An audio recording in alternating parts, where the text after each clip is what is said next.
Welcome to another edition of Radical Grace in the Economy. It's a video podcast stored on YouTube in which we discuss a Franciscan and also an indigenous approach to economics and how it is different from the mainstream, from the standard approach. And it's loosely based on a workbook called Radical Grace and the Economy, which I wrote myself. And I find someone like our next guest making great contributions to the very ideas that I was trying to put into that workbook. I'm Gary Russell from Winnipeg, Manitoba, Canada, and my co-host is Jyoti Knoll from where, Jyoti? Yeah, thank you, Gary. It's a pleasure to be here. And my name is Jody Knoll. I'm a simple, humble parish priest in Paradise, Newfoundland. And I'm just joining you as, Jody Public. Well, why don't you introduce our guests since you're the one who initially invited them? Well, yeah, I just want to say we're delighted during this podcast to have Ken Norian, a fellow Franciscan and friend for some time. And we're delighted that Ken has joined us, and he is more than ready, willing, and able to talk about economics and our Franciscan spirituality. So, welcome, Ken. Thanks, folks. So, what do Thanks. we I need have to know kind of about you? an eclectic background, so I've got Right. kind of two parallel paths in my life. One is a spiritual path where I've served as Minister Provincial for the Americas in the Third Order Society of St. Francis. I've served as Minister General worldwide. The only Minister General, by the way, never to be ordained as either a priest or a bishop. So it's kind of interesting.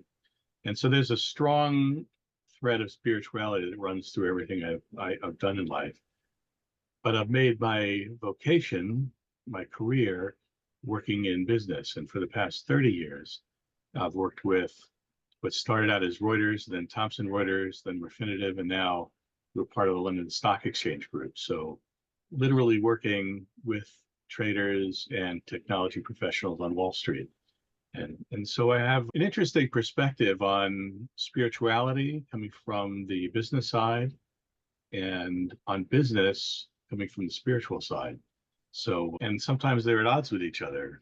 Often they're at odds with each other because, Franciscans are supposed to be embracing poverty and simplicity and egalitarianism. And with the folks that I interact with on a daily basis, it's a pure profit motive and it's to maximize stockholder equity. So it may be a little bit schizophrenic. I don't know. It's kind of like, it's a tug of war that I've been dealing with for a good chunk of my life. So that's a little bit of my background.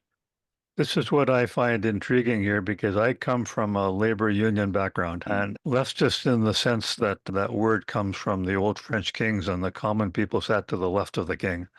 So I come from the labor union background and Ken comes from the corporate sector background. And yet I find we have an enormous amount in common. So I'm fascinated to hear how you're going to articulate that. Gary, that we do have a lot in common is that in addition to coming from that side of the space from an economic point of view, one of my heroes is Pete Seeger, who was obviously very instrumental in labor. So ever since I was a kid, I resonated to that as well. And he played a good banjo. So we were talking about maybe you could readily begin with sort of an overview of how you approach economic issues from the perspective of your unique experience. Yeah, so I mean, it's been a long time since I took economics courses back in the 80s, but the fundamentals are pretty simple. The economies in the world that are not communistic or socialistic are typically in some form or another capitalistic, and even some of the communist countries are embracing capitalism in bits and pieces, in China, for example. So we talk about capitalism being based on a free market, and I put free market in quotes, because a free market theoretically should have its checks and balances and benefit everyone equally. Problem is there's no such thing as a free market. It just doesn't exist.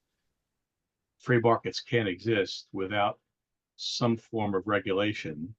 It's usually a government, and the governments create rules that guide the free market. Well, who influences government? The people with resources and means, with money.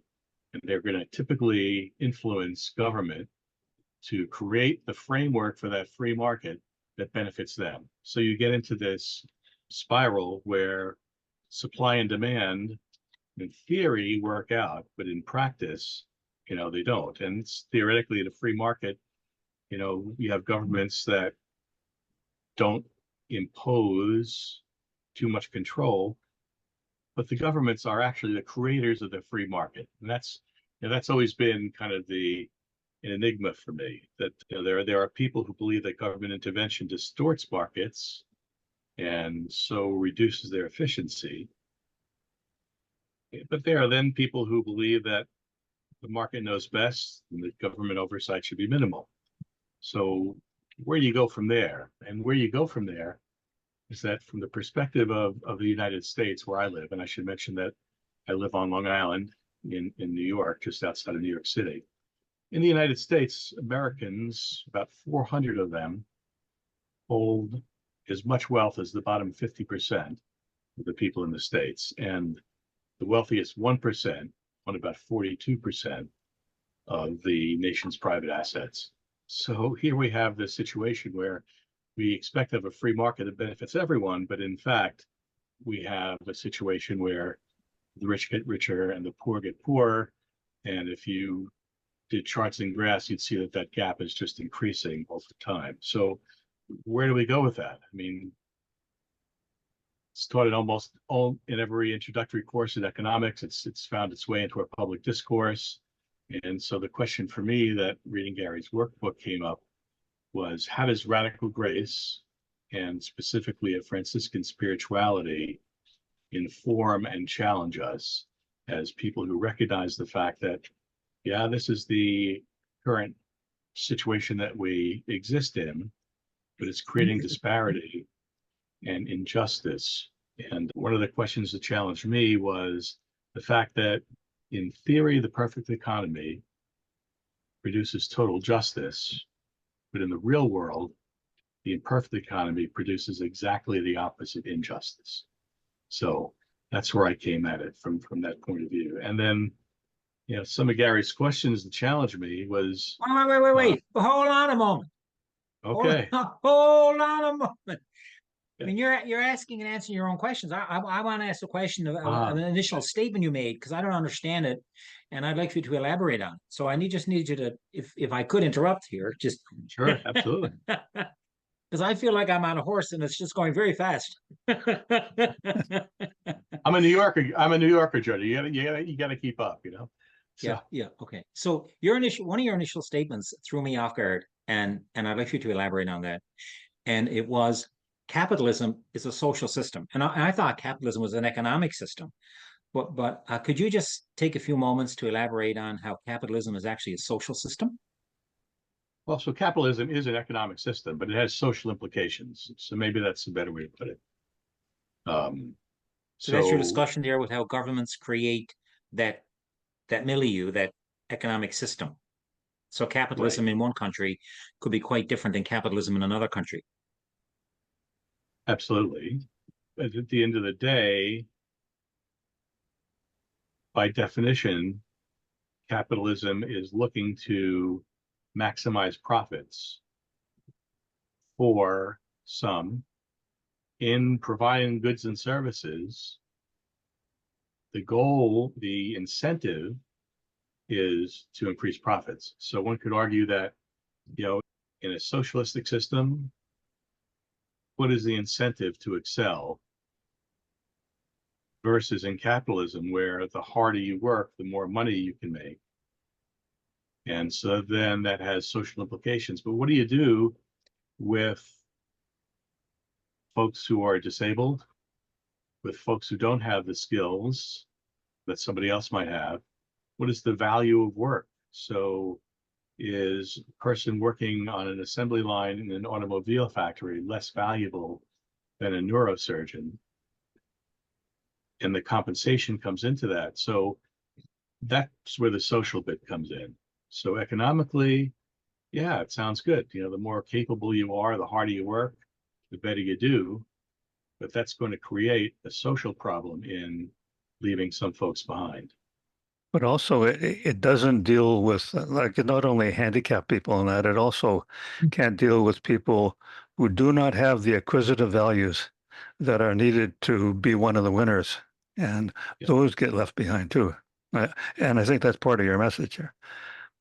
Yeah. I even look, in my current work situation right now, where I am just about double the age of most of the folks I work with. And everything is geared around quantitative measurements of what we produce. So there's very little subjectivity in it. It's all, these are the numbers, these are how you're doing, this is how you're going to get paid. And so there are folks who are, in all honesty, more capable, smarter perhaps, and they get compensated more. But what do you do with a person who just doesn't have the either physical ability or the mental acuity to excel? What happens to those folks? What I've seen happen to them is that other people tend to take advantage of them. And from a spiritual perspective, in general, from a Franciscan perspective, specifically, that's just wrong.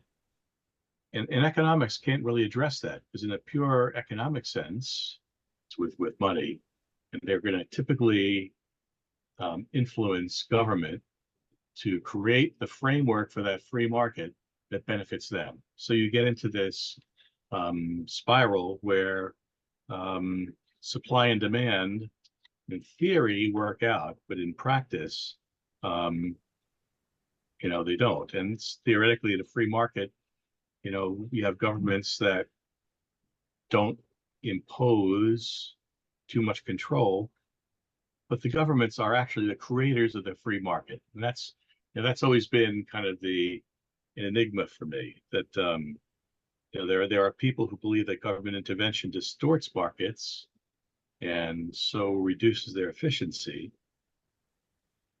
But there are then people who believe that the market knows best and that government oversight should be minimal.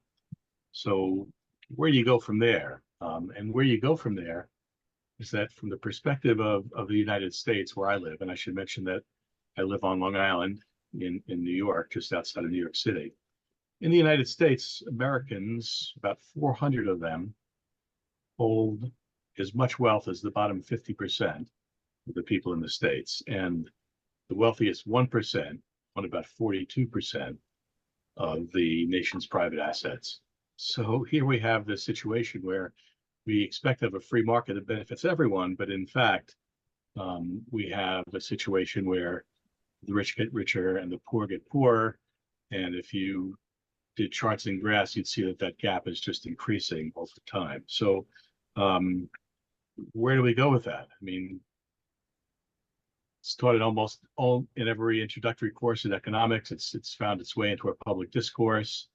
And so the question for me that reading Gary's workbook came up was, how does radical grace, and specifically a Franciscan spirituality, inform and challenge us as people who recognize the fact that, yeah, this is the current situation that we exist in, but it's creating disparity and injustice.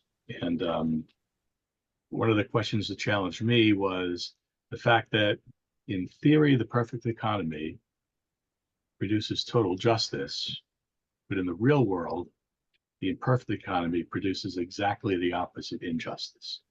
So that's where I came at it from that point of view. And then, some of Gary's questions that challenged me was, Wait. Hold on a moment.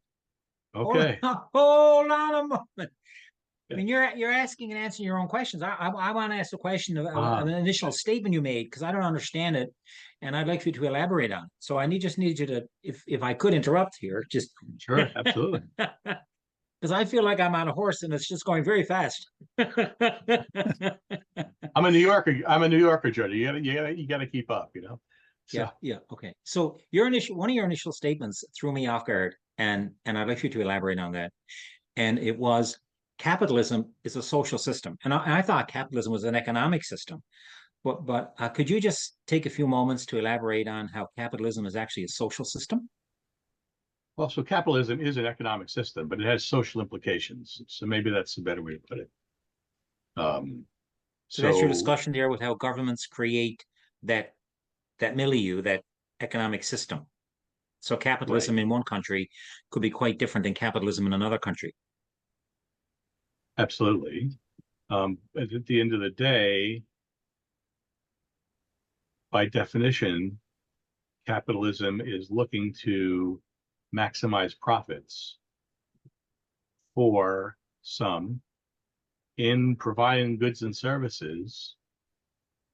The goal, the incentive is to increase profits. So one could argue that, in a socialistic system, what is the incentive to excel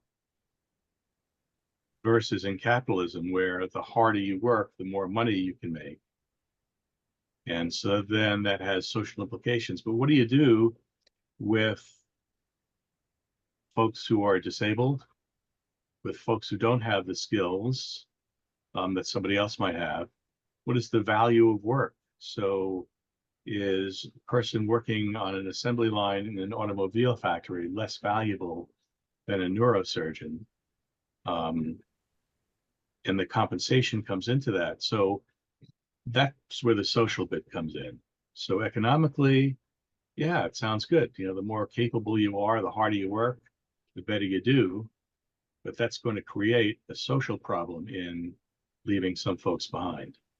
But also, it doesn't deal with like not only handicapped people and that, it also can't deal with people who do not have the acquisitive values that are needed to be one of the winners. And Yeah, those get left behind too. And I think that's part of your message here. yeah. I even look, in my current work situation right now, where I am just about double the age of most of the folks who I work with. And everything is geared around quantitative measurements of what we produce.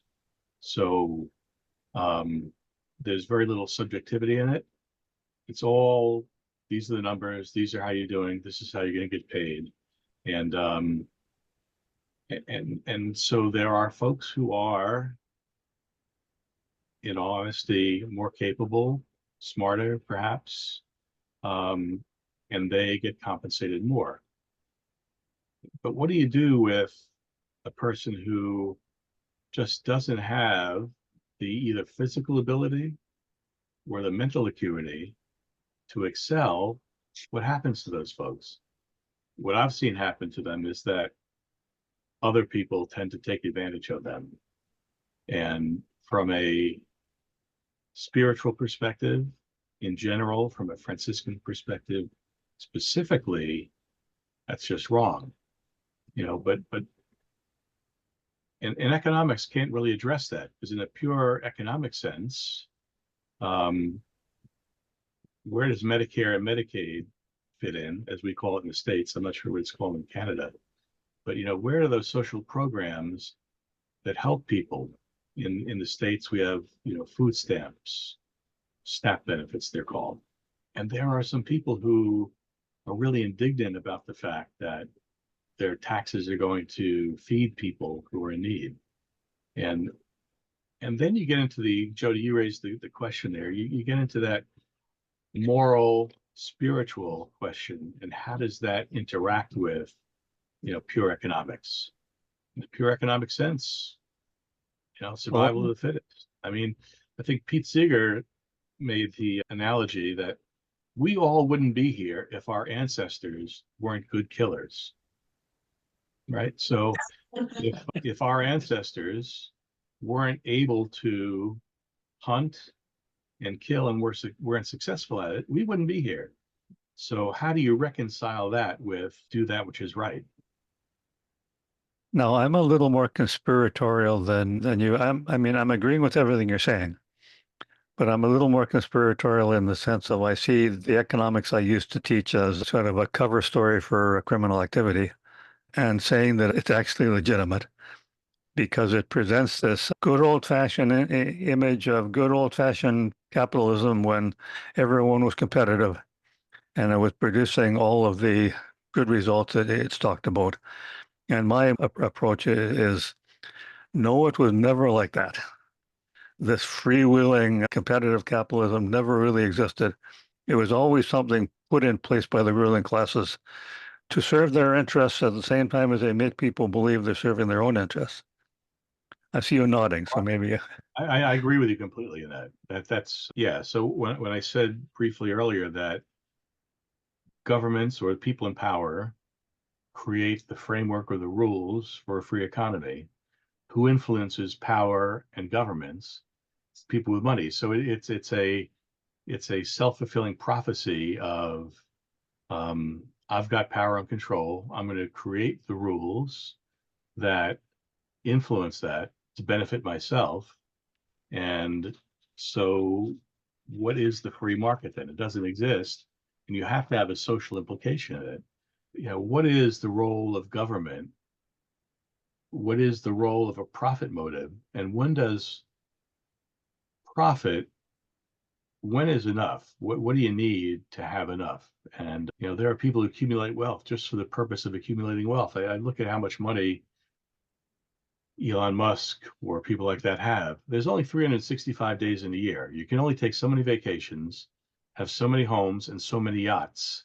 So what is the purpose then of this insatiable desire to accumulate wealth beyond what you really need? And what do you really need? How much is enough? And what's the purpose of it? I guess just power, greed, control. And that's what I try to reconcile with myself as a Franciscan, is one is supposed to espouse simplicity of living. And I think we mentioned this when Gary and Jody and I were talking. Everything's relative, compared to probably the majority of people on the planet. We're first world. I'm living a pretty luxurious lifestyle. Do I have more than I need? Do I like toys? Do I enjoy things like that? Yeah, I do. I have to be honest with myself. But then I have to catch myself and say, okay, so what can I do then to try to minimize the climate that I've been raised in, what I've been accustomed to, and recognize the fact that there are people who are just looking for clean water and looking to eat on the planet. And there's some level of guilt that goes along with that. But some listeners here might not know that the Franciscan Third Order is not people who, like Francis, begged on the street. What is called for in the Third Order, because we're people who live in the world and get along in the world and have families we still want to be closely tied with the Franciscan movement. So the rule of life for us is not to beg in the street. The rule of life is to simplify our lives, and which I often describe as get rid of excess baggage and live with what you need. So how much sense is all this making to you, Jody? So what I see and what I hear is that there's no such thing as a pure economic system, because every economic system, every economy has a social component by those who create it, manage it, and control it. Whether they do it for the common good or the personal good is a question, but it is certainly a social component to capitalism and a social component to every economy. Would that be fair to say? I think so. Gary, Oh, I'm yeah. not sure what you think, but yeah. Well, yeah, you can't separate them really. No. What economics tries to do is separate itself out into what it considers to be an objective science, separate from all morality. We don't talk about morality. We only talk about what's going to work. And that gets us into one of your questions, Ken, about consumerism. And the way I described it in the workbook is the economic culture tells us that our purpose in life is to consume as much as possible. Not quite accurate. To consume as much as to get the maximum possible satisfaction, which they call utility. And that in economics is the only purpose of life. And my contention to that was, no, the purpose of life is not to have stuff. The purpose of life is to do stuff. And the real purpose of life is to have a calling and to pursue that calling, which we'll call vocation, although vocation is a tricky word. Your question, We'll call it my livelihood. Yeah, that's livelihood. Your question, which is a better version of a similar question I had in the workbook, is how has the ethic of consumption conquered the ethic of vocation? That's a good question. I'd like to hear the answer to that. So, Ken, you're on. before we started the podcast. I made this little joke, and I saw Jody laugh at it, but it's a sign that I have hanging. It says, "We buy what we don't need with money we don't have to impress people we don't like." And that really is true. I mean, credit card debt has skyrocketed. So people are buying things with money that they don't have. So that's bizarre when you think about it. It's almost like a person who has an insatiable appetite, who just can't ever get enough. And so there's this need in first world countries, let's say, in situations that I'm in, where people are always trying to impress someone else more. And so, I think about when I grew up, we'd have a family barbecue, and it was really simple. There'd be a couple hamburgers or hot dogs on the grill. My father would be drinking some cheap beer with his friends, and everyone was pretty happy. Now, when you have a barbecue at somebody's house, everyone's got, oh man, I have to have the filet mignon, I have to have the chicken, I have to have the this, the that, and serve fancy beers. And like, why? So there's become this need to go beyond what we actually need to satisfy us. And we're appealing to some image. And that's really created by advertising, by the society we live in, by culture. I was looking at a TV commercial just last night about hair growth products. That's obviously not something that I have to worry too much about. But they were talking about, oh, do this, it'll make your hair look richer and fuller and nicer. And so there's this need to make ourselves outwardly in our appearance look a certain way.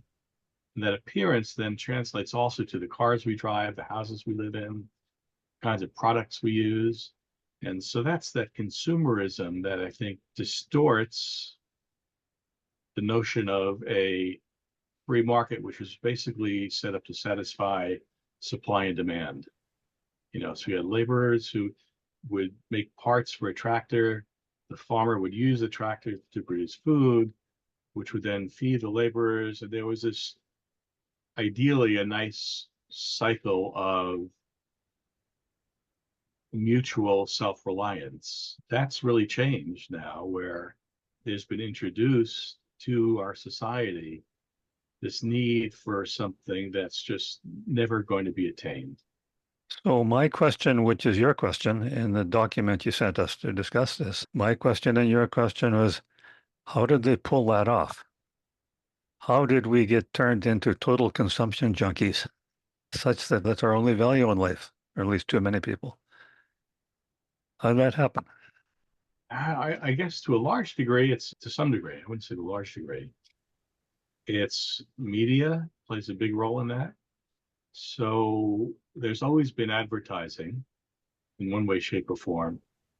In pre-TV radio days, it might have been billboards.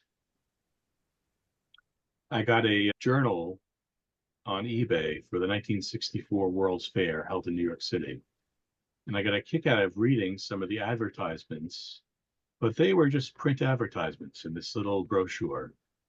But now we've been bombarded, not only on radio, which people may or may not listen to anymore, television, which is, in terms of broadcast TV, fading, but streaming services. You can't go on YouTube or Instagram or Facebook or anything else without being deluged with advertising and commercials to titillate your need for something more than you have. And I think that's a part of it. I think back, if we're happier now as a society than we were when I grew up, and I ask people to work this question, So do you really think you're happier now than your parents were? And the answer is usually no, because there's become such a desire to strive for something it's like trying to catch that brass ring. It's just unattainable. You're never going to get there, but you're going to keep trying to reach it. As opposed to my parents, they were relatively content. They had their families around them, they had friends, they had church. I think that's an important thing too. Here in the States, we had what was called the blue laws, which meant on Sundays, everything was closed. So some huge percentage of the country either went to synagogue or church 1 day a week. And on Sundays, there was nothing to do except hang out with friends and families. Now on Sundays, there's nothing to do except shop. And so that's just a function, I think, to some degree, the role of advertising and media. Well, I don't want to hog the question here because Jody is a host too, but I want to get this one in. I want to dig deeper, a few thousand years deeper, and to relate it to what gets called the Enlightenment, which was on the worshippers of reason and the worshippers of logic and the worshippers of science pulled off the coup of dealing God out of the equation. And they called it the Enlightenment. And we have been an Enlightenment culture for millennia now. And so I would suggest that the reason this ubiquitous marketing industry has pulled it off was because we dealt God out of the equation, so there's nothing left to do but consume. Given that Gary describes this as a growth, is it a growth, Ken, or a spiral? Like, are we just spiraling out of control? Is it a systemic thing now? I mean, what is that? Like, what you described how early barbecue now, and that change in your lifetime, and no doubt Gary has seen that as well. I'm just curious, is that a spiral now that's pretty embedded, or is it possible to, step off that train? Yeah, one of the questions that Gary had in his workbook was, can we really turn the corner? And can a culture that's been ruined by consumerism turn around? Boy, Gary and Jody, I don't see how. But what I can see is pockets of individuals or groups like the Third Order Society of St. Francis trying to make folks aware of an alternative. So, sometimes it just seems so overwhelming that you just want to throw up your hands. And I'm reminded of a saying that I believe was a religious group, Roman Catholic religious group called the Christophers used to always use. And they said, it's better to light one candle than to curse the darkness. So to the extent that I'm able, I would like to try to suggest to people that there's a third way. You talk about the reactions of fight or flight, but the third bit of that is fight, flight, or freeze, where you just do nothing. And that's even worse than fighting or running away, because you just freeze and you say, I give up. I'm just not going to even try. So I think everyone has, to some degree, friends, family, acquaintances, that we can share an alternative message of rampant consumerism spiraling down. So I guess to answer your question, Jody, I am pessimistic, but I feel called to try to share what I can in what ways I can. And it's not up to me to say whether or not that will be successful, however we define success. But if I can influence just a few people, I feel like I'd be doing my part. I call them pockets of grace. And I'm entirely agreeing with you. And at the same time, I have close associations with the indigenous church. And I think I would present to you that the rather large indigenous population around the world are a whole group of peoples who never got trapped into the Enlightenment, who continued a more traditional culture which respects the earth, respects everything, respects community, respects family. And have maybe to some extent escaped the scourge of the Enlightenment. And so part of my association with them is overstated a bit to say we need them to save us. What we've done to the indigenous people in the various continents kind of proves the point of the fact that those with power just want more power, land, resources. So while that exists, we've done a pretty good job of suppressing those people. Now, I think in the last few years, you're starting to see some recognition on the part of individuals and in some cases countries to acknowledge that and remedy that. But what we've done to the Native Americans here in the States, what's happened in Canada, those are two areas that I'm familiar with. Not so much in Central and South America, which are also part of this province that we're part of. But yeah, I mean, I think that's a good model. Is it applicable to my neighbors here on this block on Long Island? Well, that's an uphill battle. That's a challenge. And I could get discouraged by that, or just say, I'm going to do whatever I can to where I can to talk to people and share with them. And yes, use indigenous examples of what can be. Well, in the early New Testament, the book of Acts, there's something that a lot of folks don't want to talk about. The believers all held everything in common and shared what they had. That really freaks out some of the evangelicals in the country I live in who are supporting this rampant consumerism and capitalism. And I got what's mine. I don't want to share with anybody else. I worked hard for it. And then you can point back to the early believers and say how they lived. And can we get there, Gary? Jody, I don't know. But so, well, I'm just curious. Do you think the present climate crisis and all that comes with that, is it possible that may encourage a pause on some parts of our consumer-oriented culture? Well, here in the United States, we'll find out a lot about the answer to that question in November. Is it drill, baby, drill? As Okay. So I mean, there are a lot of folks who are saying, yeah, the heck with the climate, climate deniers. And so that will be kind of an acid test to see where, at least in the United States, the answer to your question, I think. There are roughly half the country who just live for today. And coal is great, oil is great. The fact that we can produce jobs by creating technologies and using technologies that are green technologies, there are a lot of folks who just don't want to hear that. One of your earlier comments reminded me of a radio station I listened to here in Canada, in British Columbia, in Salish country, called The Frog Radio. If you want to check thefrogradio.com. But their most constant slogan between every second song that they play is "We are still here." Mm. And so I mean, I have some indigenous blood, but not enough to be part of that movement. But my response is to say, "Damn it, I'm here with you."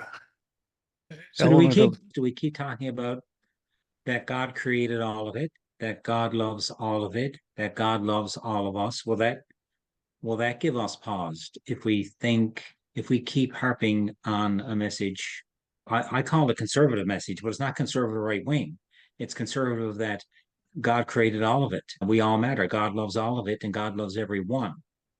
I think that's the true conservative message, but it's not the right wing, message. But it's just, where do we speak from? In our society that Jody, myself, and Gary are part of, we have something that we call our daily community obedience. And today we're recording this on a Thursday. And one of the prayers for Thursday is, Lord, without you our labor is wasted. With you all where we can find strength. Give your labors a pure intention, patient faith. And this is the line I love: sufficient success on earth. So what is sufficient success on earth? And I've reflected on that many times over the last few years. Boy, give us sufficient success on earth. And that's kind of like people say, Ken, how you doing? And my answer is reasonably well, because that kind of covers it.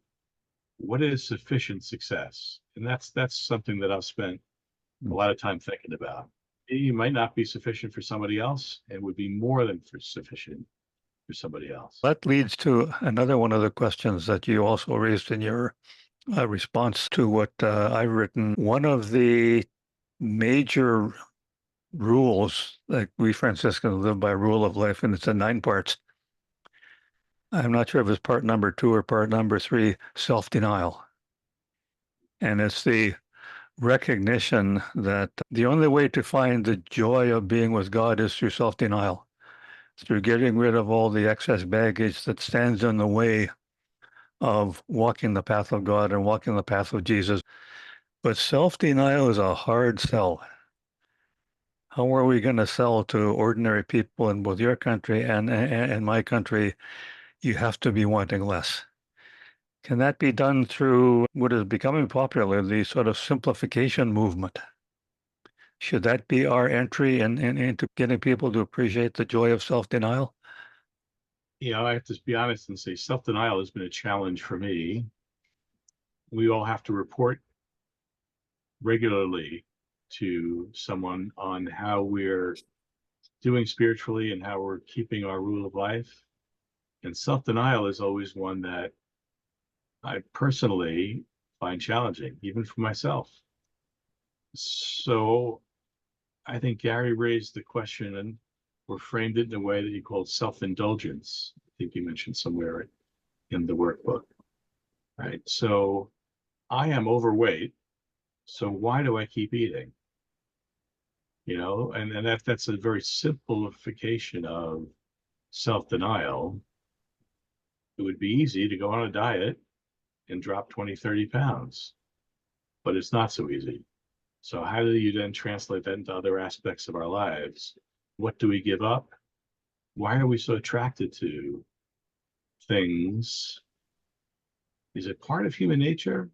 Why do people crave alcohol, salt, sugar, and fat, right? Because they taste good. They do happy things for us. And part of that could be rooted in, what we are as human beings and whatnot. But it's carried on. So we're just attracted to things in a lot of ways that aren't healthy for us. That's self-indulgence. And we're Franciscans. It's supposed to be easy for us. And yet it's hard. So how are ordinary citizens going to respond to that?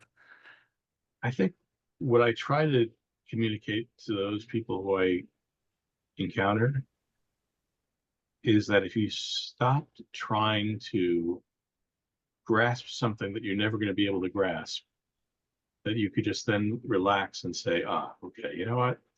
I'm really content now. I really have enough. And I can relieve myself of this need to continue to consume and to engage in behavior that is not only self-destructive, but not good for others as well. And they go hand in hand then. Because if you could simplify your life to some degree, be satisfied with a little bit less, you'd probably be healthier and happier. And in doing that, be able to then help other folks as well, make society a better place. Now, when I was a novice, I had to report monthly to my formation counselor, and I was reporting on my failures in achieving self-denial, some successes, some failures, but I wasn't satisfied with what I was doing. And she then came back at me with the question, it was back and forth emails we were doing. It came back at me with the question, but are you finding joy in it? And that had never occurred to me, joy and self-denial. And yet, as soon as I heard it, I understood it, and had to say, well, partially yes, partially no. But that started me. My formation period, I call a transformation period, because it really was very transformative for me, and that was one of the transformations. There is joy to be found in in self-denial, which clears the way for you to walk with God and with Francis. Man. The other thing that I've also used in my personal life and with other people is to be realistic about the bar that you set. So if you think of a pole vaulter who is able to consistently clear the pole at a certain height, if that pole vaulter then raises the bar too far, too fast, they're going to continually fail and get discouraged. So the trick for a pole vaulter is to move that bar up little by little by little. And so you move it up 2-3 inches. Now you might miss it half the time, but in time you'll be able to do that. And you raise it up another 2 inches. I'm missing it all the time, so you lower a little bit. So for me in my life, the goal is like that pole vaulter where I always want to stretch myself, but not to the point of disappointment, frustration, not setting a goal too high in simplicity and self-denial that I'm not going to be able to attain, but yet to set it high enough so that it'll be a little bit uncomfortable and working toward reaching that goal, and then maybe able to raise the bar a little bit more. I think it's interesting when we move to talk about self-denial and the joy of self-denial. Ken does that very well in his response, but it's the first part of the principles. It's day one. Day one of the principles talks about a grain of mustard seed, which falls to the earth and dies. It remains a single grain. But when it dies, if it dies, it bears fruit. And I think that there's a reason why that's at the very beginning of our principles.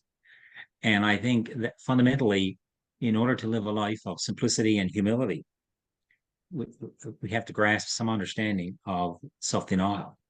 And I think we do it in different ways. And what self-denial for me cannot be self-denial for you. And to think it can be is just inaccurate and inappropriate. I think we have to work out where we come from that. And what brings me self-denial and joy probably won't bring you self-denial and joy. So I think that that's a very personal piece. But I think that telling people the joy of self-denial and how that impacts your life has value. 34 years ago, Pauline and I made a decision at her suggestion of a single income. And our clergy are in our diocese are the lowest paid in Canada. And we're the lowest paid on the island. We have 3 dioceses on the island. So we said how we're going to have to change our lifestyle and do without quite a bit because she was making as much or more than I was. But we thought we would turn that because she wanted to be a better parent. My parents both worked and they were good parents. Like, we're not saying that, except for her, she felt she could be a better parent for herself, not comparing herself to others, but for herself, and that our family life would benefit, not to make a judgment on anybody else's family.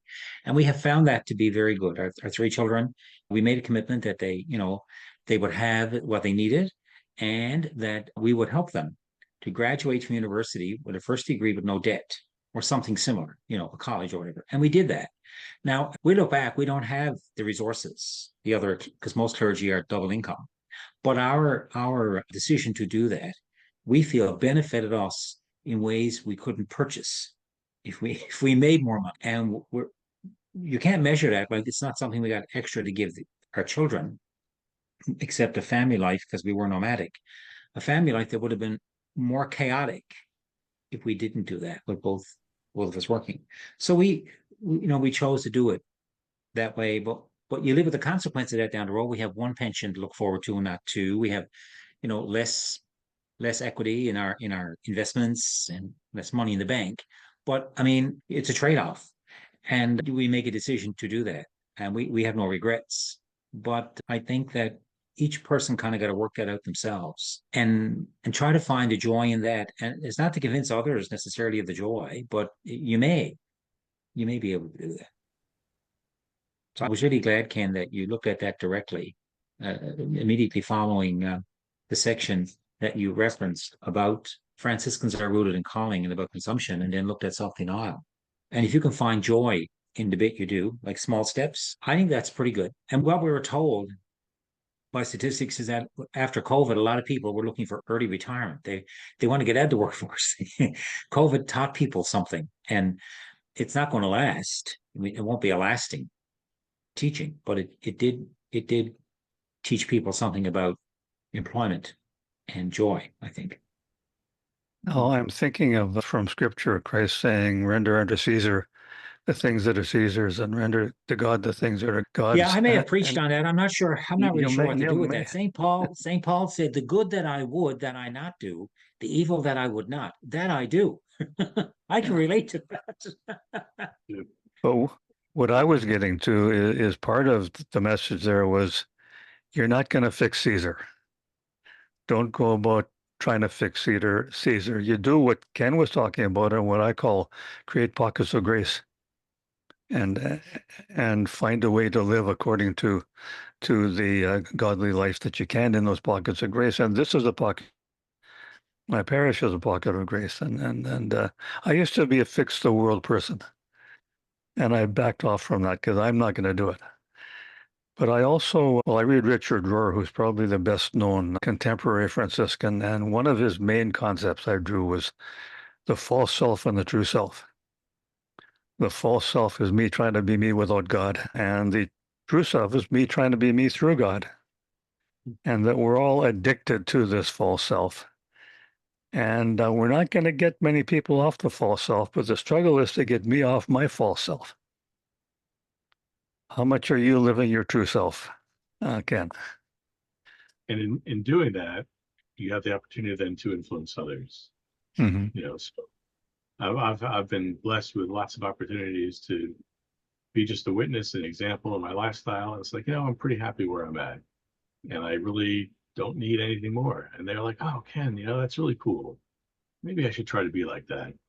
So, just by living our lives, the people we encounter, being a witness, um, is important. So are you living your true self, Jody?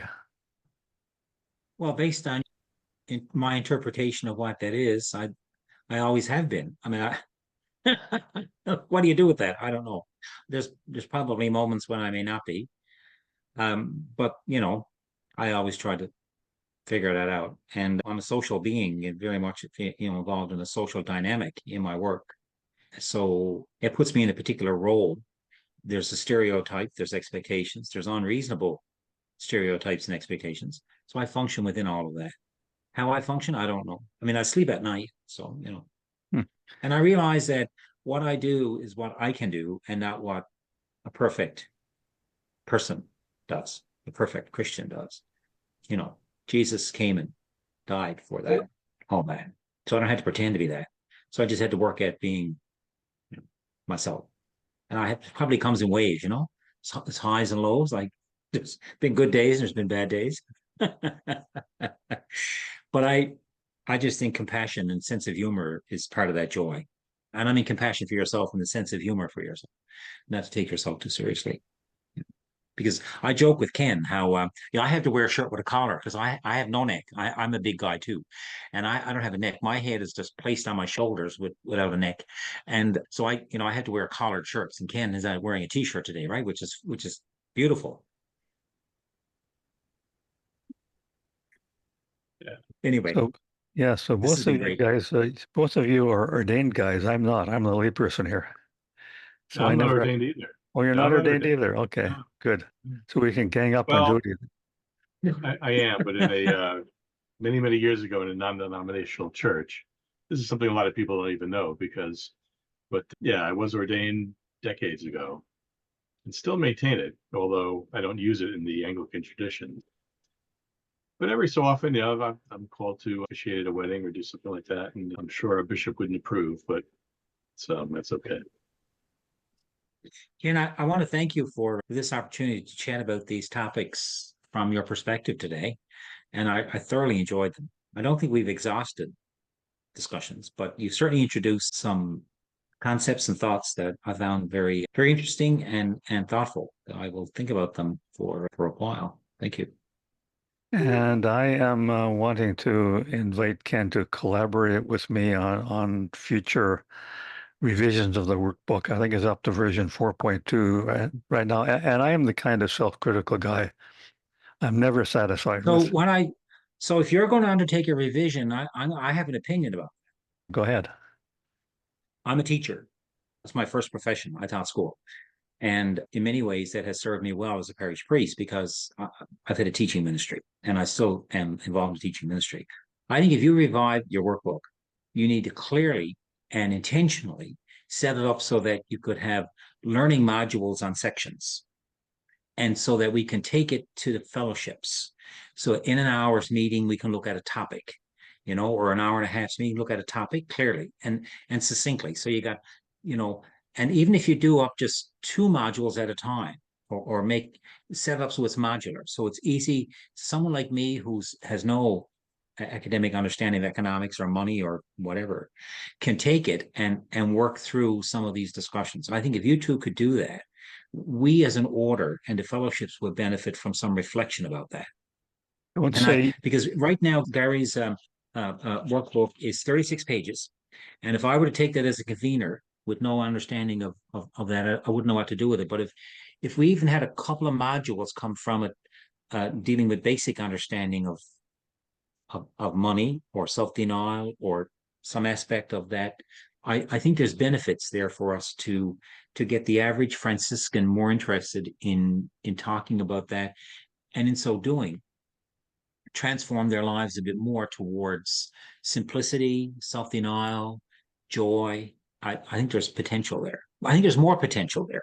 I mean, it is very good, and the questions are great, but I just wonder if you're going to revise it, if you have that in mind. well, I want to change you from saying you two to saying we three. No, I have enough work. No, I have enough work as it is. I'm just queuing up my term as a convener in our fellowship, and I'm hoping someone else will take over. And that needs to happen. Charlie has given me a few things to do as assistant minister provincial, which is fine. But we need to. I need to say that as a teacher. And Susan Pitchford is doing it now, creating these modules, with lifelong learning. But you two around economics and money and those concepts around business are coming from an informed and learned perspective that I think we could benefit from in some way. And I just think you two should do that. Oh yeah, so that's why I'm inviting Ken to participate, because I never wanted it to be just me. And No, but Ken has a wealth of business knowledge, and with that comes understanding of people and all of that piece. And I think that could be very helpful. absolutely. For And that just myself, came to me. That just came to me, Ken. I didn't have this as an idea beforehand. It just evolved as you spoke. I thought, whoa, what's this? If we could capture some of Gary's and your understanding and enthusiasm, we could create something that could be reflective of the passion you have.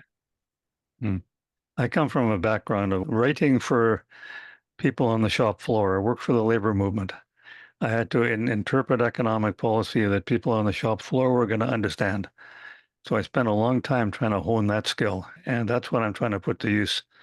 And then, Ken, you have this experience of working with the other sector, the corporate sector, and I want to make them, or we want to make them understand what we're putting together too. So yeah, good combination.